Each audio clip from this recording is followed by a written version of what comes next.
Chapter 13.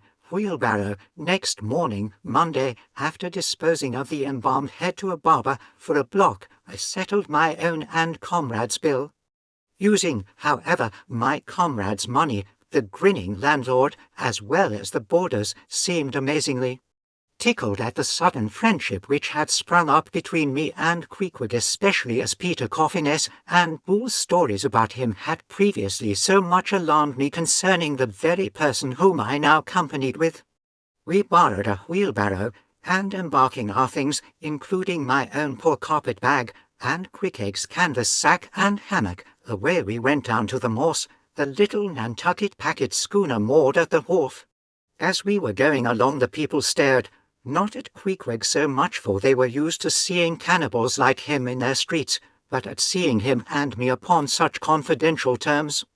But we heeded them not, going along wheeling the barrow by turns, and Queequeg now and then stopping to adjust the sheath on his harpoon barbs. I asked him why he carried such a troublesome thing with him ashore, and whether all whaling ships did not find their own harpoons.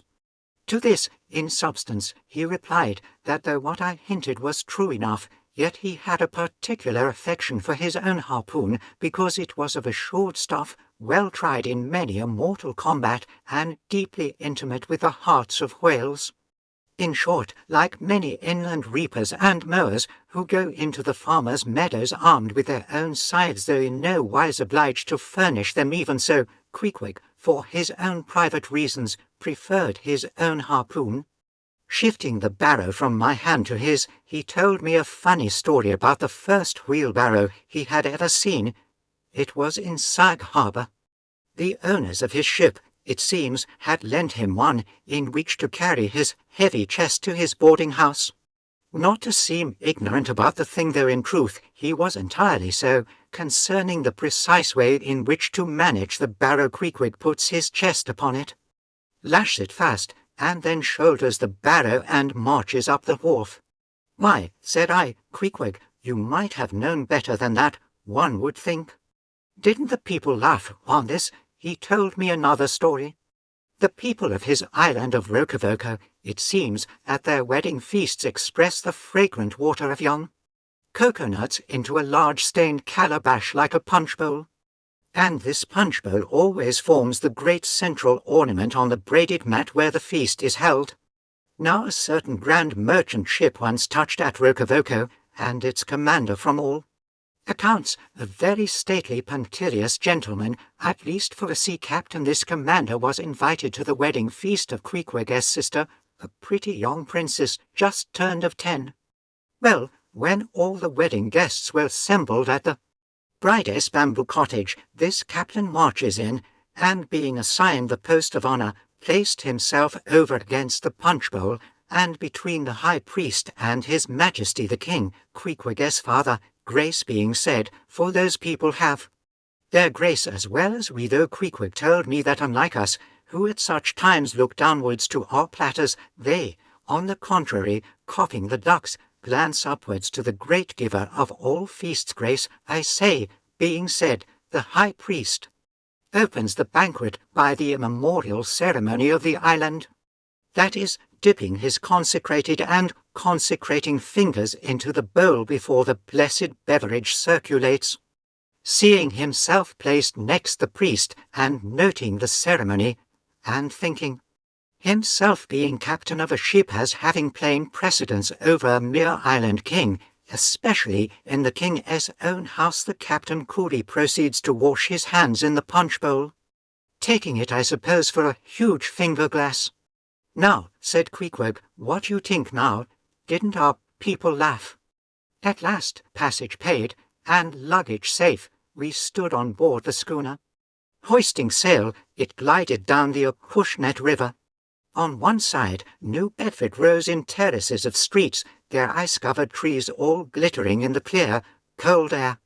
Huge hills and mountains of casks on casks were piled upon her wharves, and side by side the world-wandering whale ships lay silent and safely moored at last, while from others came a sound of carpenters and coopers, with blended noises of fires and forges to melt the pitch, all betokening that new cruises were on the start. That one most perilous and long voyage ended, only it begins a second, and a second ended, only it begins a third, and so on, for ever and for aye. Such is the endlessness, yea, the intolerableness of all earthly effort. Gaining the more open water, the bracing breeze waxed fresh. The little Morse tossed the quick foam from her bows as a young colt his snortings. How I snuffed that Tartar air, how I spurned that turnpike earth! That common highway all over-dented with the marks of slavish heels and hoofs, and turned me to admire the magnanimity of the sea which will permit no records. At the same foam fountain, Queequeg seemed to drink and reel with me. His dusky nostrils swelled apart, he showed his filed and pointed teeth. On we flew, and our offing gained, the Morse did homage to the blast.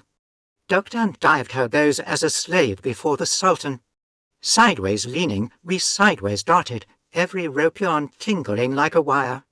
The two tall masts buckling like Indian canes in land tornadoes. So full of this reeling scene were we, as we stood by the plunging bowsprit, that for some time we did not notice the jeering glances of the passengers, a lubber-like assembly, who marvelled that two fellow beings should be so companionable, as though a white man were anything more dignified than a whitewashed Negro. But there were some boobies and bumpkins there, who, by their intense greenness, must have come from the heart and centre of all verdure. Queequeg caught one of these young saplings mimicking him behind his back. I thought the bumpkin's hour of doom was come. Dropping his harpoon, the brawny savage caught him in his arms, and by an almost miraculous dexterity and strength sent him high up bodily into the air. Then slightly tapping his stern in mid-somerset, the fellow landed with bursting lungs upon his feet, while Queequeg, turning his back upon him, lighted his tomahawk pipe and passed it to me for a puff. "Captain, Captain," yelled the bumpkin, running towards that officer. "Captain, Captain, here's the devil. Hello, you sir," cried the captain, a gaunt rib of the sea, stalking up to Queequeg. "What in thunder do you mean by that? Don't you know you might have killed that chap?" "What him say?" said Queequeg, as he mildly turned to me. "He say," said I, "that you came near Kelly, that man there," pointing to the still shivering greenhorn. "Kelly," cried Queequeg, twisting his tattooed face into an unearthly expression of disdain. "Him bevy smally fishy, Queequeg no killy so smally fishy. Queequeg killy big whale." "Look you," roared the captain, "I'll kill you, you cannibal, if you try any more of your tricks aboard here. So mind your eye." But it so happened just then that it was high time for the captain to mind his own eye.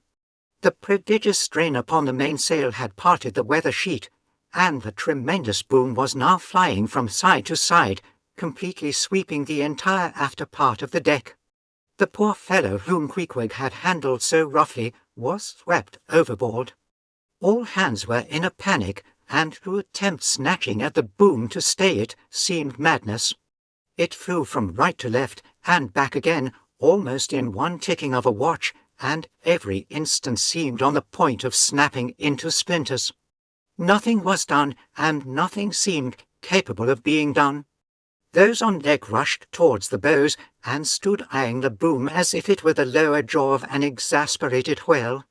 In the midst of this consternation, Queequeg dropped deftly to his knees, and crawling under the path of the boom, whipped hold of a rope, secured one end to the bulwarks, and then flinging the other like a lasso, caught it round the boom as it swept over his head, and at the next jerk the spar was that way trapped, and all was safe.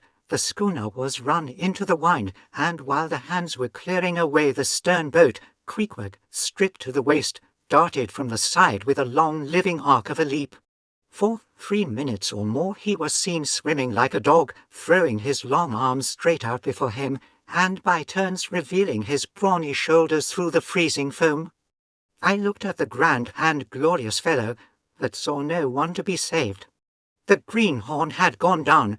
Shooting himself perpendicularly from the water, Queequeg now took an instant's glance around him, and seeming to see just how matters were, dived down and disappeared.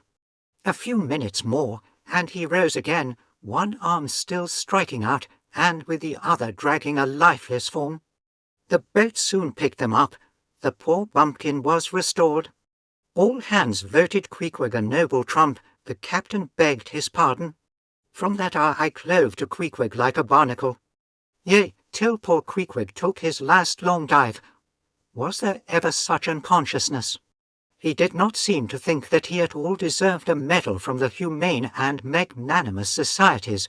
He only asked for water, fresh water, something to wipe the brine off. That done, he put on dry clothes, lighted his pipe, and leaning against the bulwarks, and mildly eyeing those around him, seemed to be saying to himself, "It is a mutual, joint stock world. In all meridians, we cannibals must help these Christians."